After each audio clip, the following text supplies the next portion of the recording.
Commander Jake Morrison stood on the bridge of his damaged ship, sweat mixing with dried blood on his face. His blue uniform was ripped in 3 places, and burn marks covered his left arm. Behind him, sparks flew from broken control panels while red warning lights bathed everything in an eerie glow. The communication screen crackled to life, showing his tired but determined expression to the alien leaders millions of miles away. Jake had been awake for 47 hours straight, but his voice remained steady and strong. "This is Commander Morrison of the Terran Defense Fleet," he said, looking directly into the camera. "We have approximately 180,000 civilian refugees aboard our vessels, men, women, and children who have lost everything. We're requesting immediate sanctuary in Galactic Council space." The message traveled through space at light speed, reaching the Grand Chamber where the Galactic Council held their meetings. The room fell completely silent as Jake's image appeared on their massive viewing screen. Council members from dozens of different alien species sat in their floating chairs, all staring at the human they had hoped never to see again.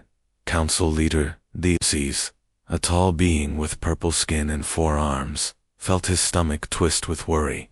His species had lived in peace for thousands of years, but they all knew the stories about humans. Earth was a death trap of a planet where everything tried to kill you. Violent storms that could destroy cities, wild animals with claws and teeth, designed for hunting, earthquakes that split the ground open. Humans had survived all of this and somehow thrived. "By the ancient stars," whispered science advisor Quell, a small creature with large black eyes. "The Deathworlders are asking for help. This has never happened before." Other council members began talking in hushed voices. Some were scared, remembering the reports from first contact with humans 50 years ago. Human soldiers could lift weights that would crush most aliens. They could run for hours without stopping. Their reflexes were so fast, they seemed to predict attacks before they happened. Most terrifying of all, they actually seemed to enjoy fighting when threatened. "This could be a trap," this is said quietly to his closest advisors. "Maybe the humans want to get inside our borders. Once they're in our space, we couldn't stop them if they decided to attack." But as Thysis looked at Morrison's face on the screen, he saw something unexpected. The human commander's eyes showed real pain and exhaustion. This wasn't the look of a warrior planning an attack. This was someone who had been through hell and was trying to save innocent lives. "Look at him," said Military Commander Zorf, pointing at the screen with one of his 6 tentacles. "That's not the face of deception. Something terrible has happened to drive them from their quarantine zone." The council chamber buzzed with nervous energy as representatives debated what to do. For 50 years, they had kept humans locked in their home system for everyone's safety. Now those same dangerous humans were claiming to have rescued nearly 200,000 refugees from somewhere.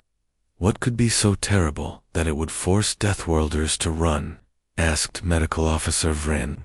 What could scare beings who evolved on a planet that kills everything? Visas studied Morrison's image carefully. The human's jaw was set with determination, but his eyes showed genuine concern for others. Behind him, other humans moved around the damaged bridge, working to keep their ship running. They moved with purpose and discipline, not like raiders or conquerors. "If the humans wanted to attack us, they wouldn't ask permission first," Visas said slowly. "They would just do it. The fact that they're requesting sanctuary means they really need help." The council leaders for arms moved as he thought deeply about their options. Curiosity was winning over fear in his mind. What had happened out there in the darkness of space? What enemy was so dangerous that it could threaten the legendary human warriors? "Make the decision, Leader Thysis," urged Fleet Admiral Kess. "Those refugees won't survive much longer if their ships are as damaged as they appear." Thysis looked one more time at Morrison's face on the screen. The human commander waited patiently for their answer, not demanding or threatening, just hoping for mercy for the people under his protection. Send the Third Fleet to investigate, Thesis finally ordered. But tell them to keep their distance, and be ready for anything. We need to know what's really happening out there. The order went out across Galactic Council space, and within minutes, a fleet of alien warships began moving toward the coordinates Morrison had provided. They would soon discover that some enemies were too dangerous for anyone to face alone. Captain Lisa Harper walked slowly through the massive cargo bay of her ship, the UES Liberty. The huge space had been converted into temporary living quarters for thousands of refugees. Soft blue lights illuminated rows of sleeping areas where exhausted families tried to rest after losing everything they had ever known. Lisa stopped beside a group of Zephyrian children who were playing quietly with toys made from spare ship parts. Their skin was almost see-through, like living glass, and it still shook with fear from what they had witnessed. These weren't warriors or soldiers. They were just innocent families who had been living peaceful lives on their colony worlds until the nightmare began. "Captain Harper," came a voice behind her. She turned to see Admiral Corvin, the leader of the Galactic Council fleet that had finally arrived to investigate. He was a tall alien with silver skin and large eyes that seemed to take in everything around him. His expression showed pure amazement, mixed with disbelief. Admiral Lisa nodded respectfully. "Welcome aboard the Liberty. I hope you don't mind the crowded conditions. We had to make room for everyone." Corvin looked around the cargo bay, counting the hundreds of beings packed into every available space. His military mind was trying to process what he was seeing. The human ship was designed to carry maybe 50 passengers comfortably, but somehow, they had managed to house over 15,000 refugees just on this one vessel. "How many did you manage to save?" Corvin asked, his voice cracking slightly with emotion. Lisa checked the datapad in her hand, scrolling through numbers that represented real lives. "All of them that we could find," she said simply. "Final count is 200,000 civilians from 7 different colony worlds. We got them out before the Devourers consumed everything else." The alien admiral felt his legs go weak. 200,000 lives saved.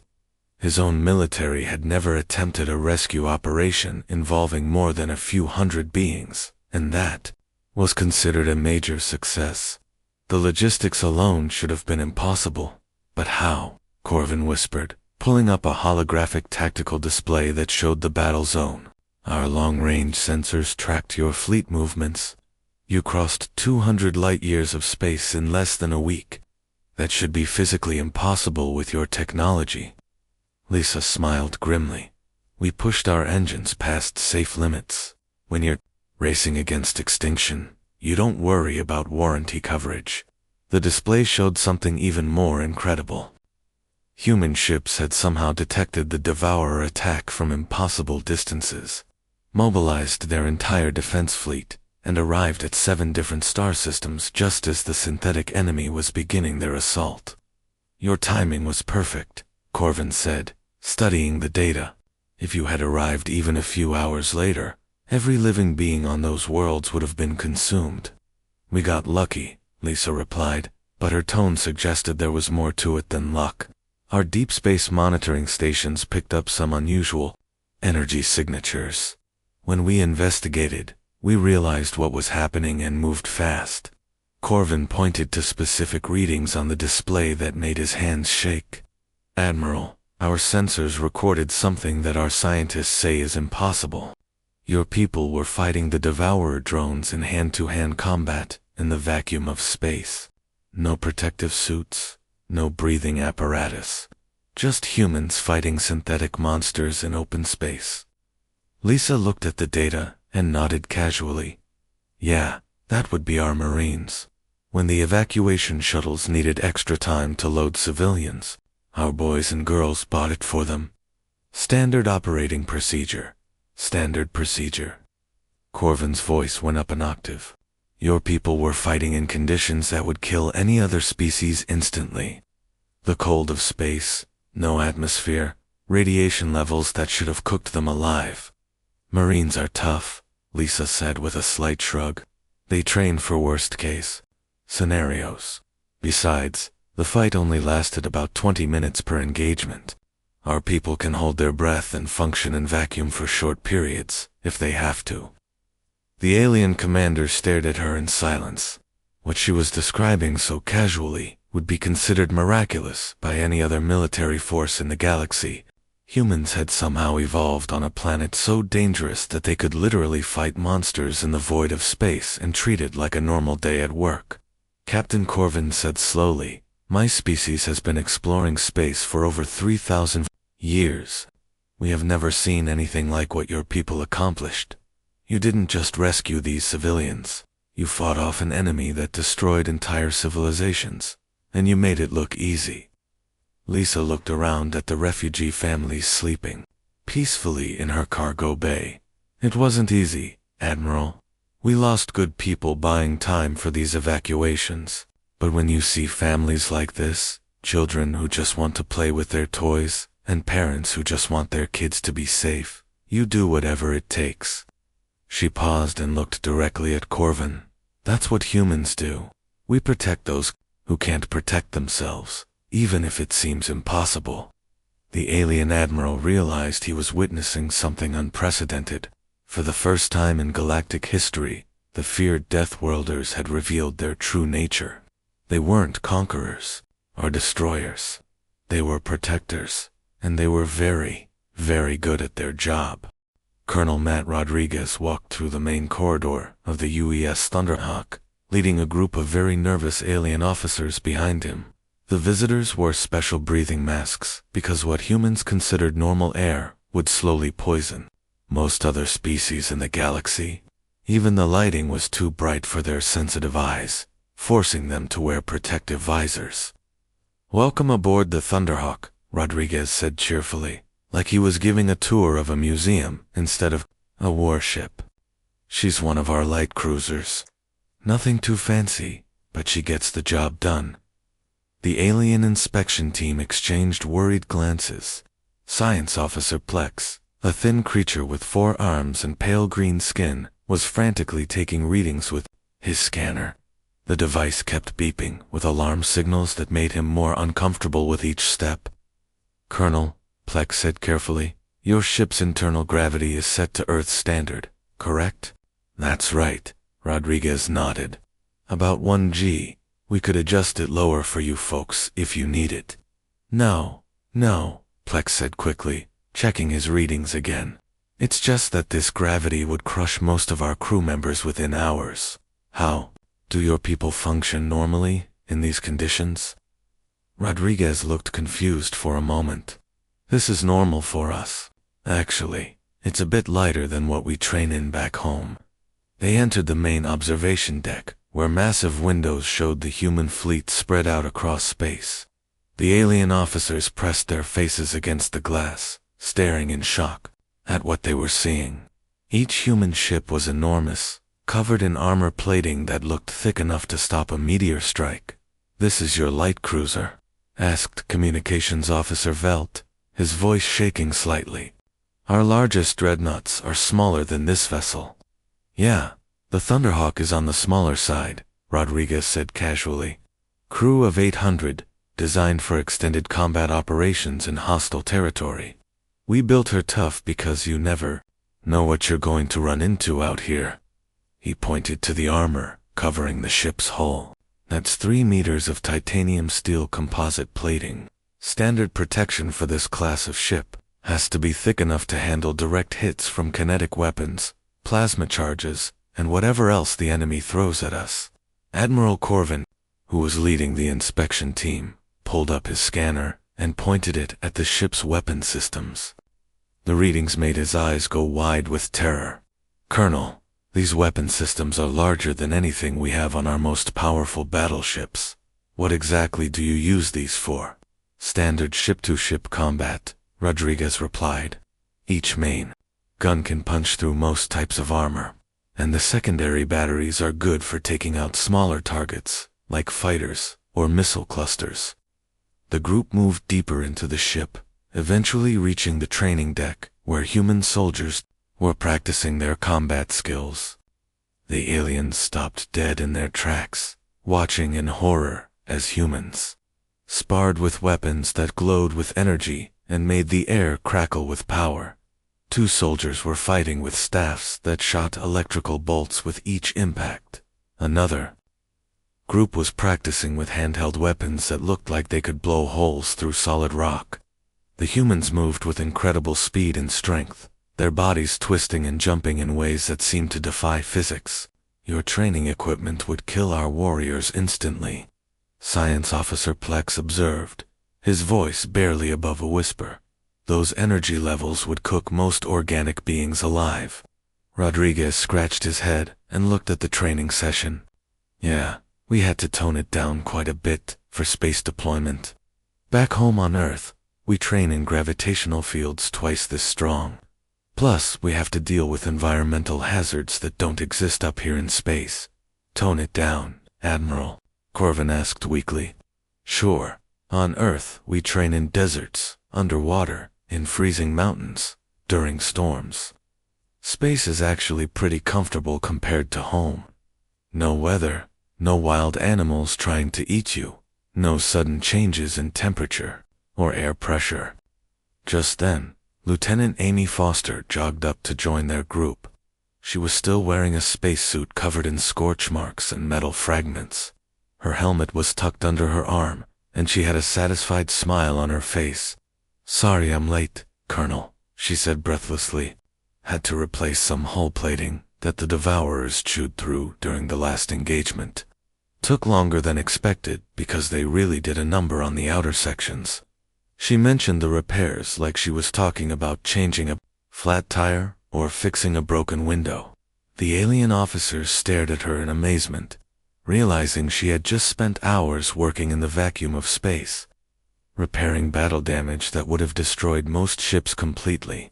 How long were you outside the ship? Asked Communications Officer Velt. About 6 hours, Amy replied.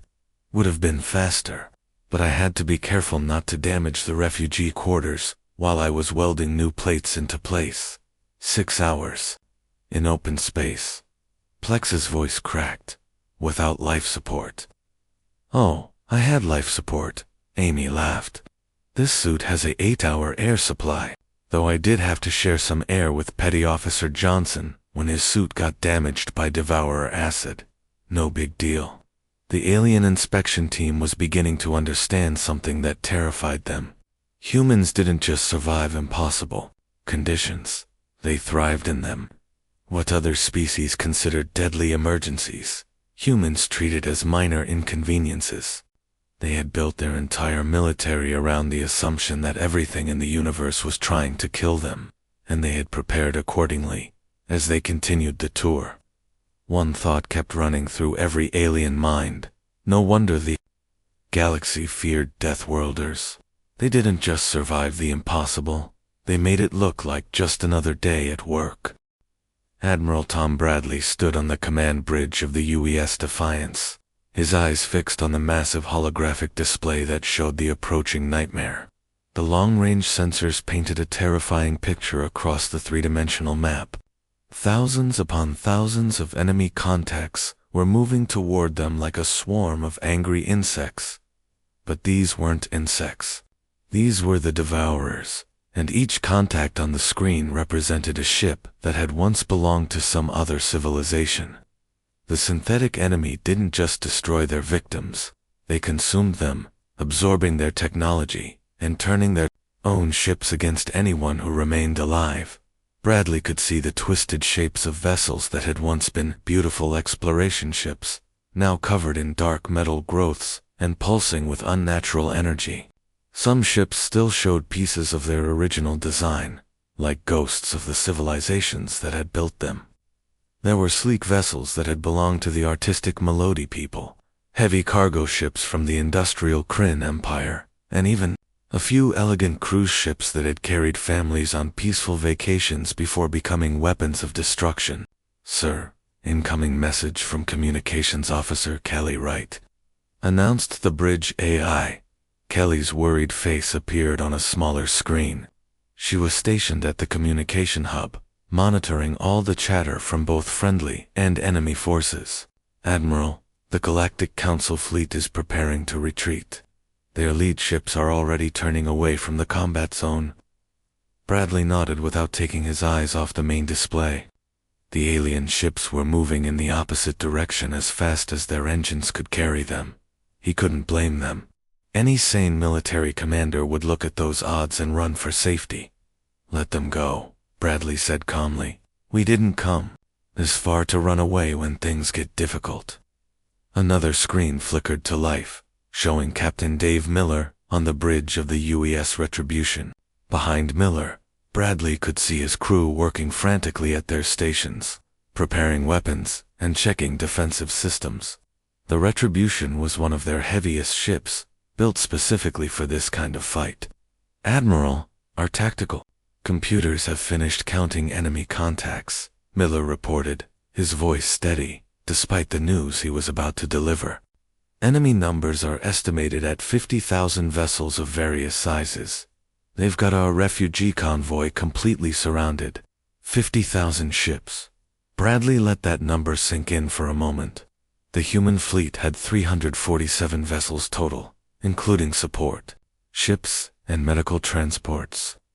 The math was simple and terrifying. The enemy outnumbered them by more than 140 to 1. "Then we make them regret surrounding us," Bradley said, his voice carrying the quiet confidence that had made him a legend among human naval officers. "All ships, assume battle formation Delta 7. It's time to show these synthetic parasites why Earth doesn't produce pacifists." The change that came over the human fleet was immediate and beautiful to watch. Ships that had been moving in a protective formation around the refugee vessels, suddenly spread out like the fingers of a giant hand. Each captain knew exactly where to position their ship without needing detailed orders. The heavy battleships moved to the front, their massive weapon systems powering up with energy that made space around them glow. Medium cruisers took flanking positions, ready to strike at enemy weak points. The smaller destroyers and frigates scattered into hunting formations, preparing to dart in and out of the enemy formation, like sharks attacking a school of fish. On board the retreating Galactic Council ships, alien commanders watched the human preparations with a mixture of horror and fascination. They had expected the humans to run, or at least try to negotiate. Instead, the Deathworlders were actually positioning themselves for an attack. "They're outnumbered 140 to 1, whispered Council Leader This, his forearms trembling as he watched the tactical display. "They can't possibly survive this battle. Why aren't they retreating with us?" Admiral Corvin, who had spent the last few days touring human ships and learning about their capabilities, studied the formation the humans had chosen. It wasn't a defensive pattern designed to hold out as long as possible. It was an attack formation, designed to cause maximum damage to the enemy. "Look at their positioning," Corvin said quietly, pointing at the display. "They're not planning to defend themselves. They're planning to attack." "That's suicide," Thesis replied. "No military force in galactic history has ever won against odds like these." But Corvin had seen human marines training in conditions that would kill most beings instantly. He had watched them repair their ships by hand in the vacuum of space.